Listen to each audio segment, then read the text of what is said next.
Now, the European agenda on migration is very much focused on issues such as securing borders, reformed asylum and legal migration policies, reducing incentives for irregular migration, and helping align EU member states on their return practices.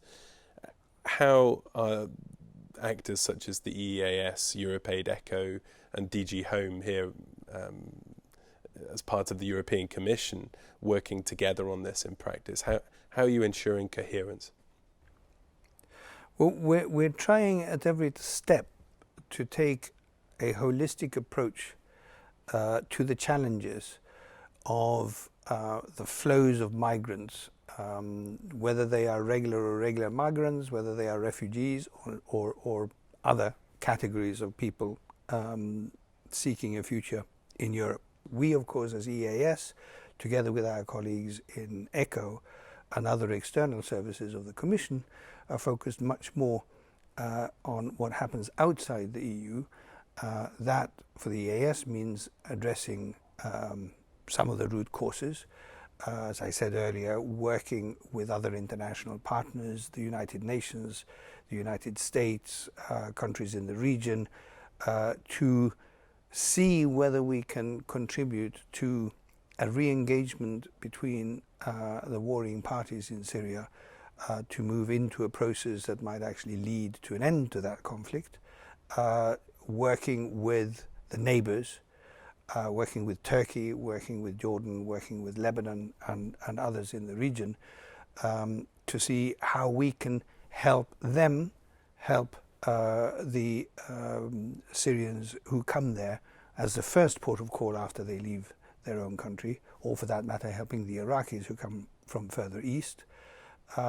We complement there and support the work of ECHO, which is much more focused on the immediate needs of those who come across borders, and who then work with various international organizations or UN organizations in contributing to the management of refugee camps or refugee reception facilities in the different countries.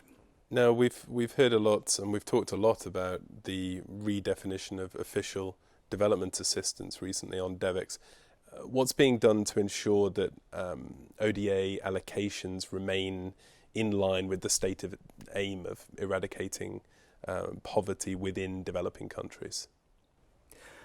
I think we do it in different ways, from the political to the legal to the bureaucratic. Politically, there is a very strong commitment of the EU, confirmed by our leaders even last year in the run-up to the UN Sustainable Development Summit in September, that we are committed to gradually increasing our levels of development assistance with that primary focus on poverty eradication. Legally, that is translated into the ODA criteria, and those criteria in turn are integrated into our key development instruments like the European Development Fund for the African, Caribbean and Pacific countries, which makes it an obligation for us to respect them. Lastly, bureaucratic. It may sound superfluous, but I think it's important in this context. The EU budget is divided into different headings for external action, for internal policies, and so on. And to shift funding from one heading to another is an extremely difficult process, which would require approval both from member states at the highest level, at the level of the heads of state and government, and from the European Parliament. And that means that legally and technically in budget terms, we cannot shift money which is allocated to our development programs back into internal policies to deal with the challenges we face internally.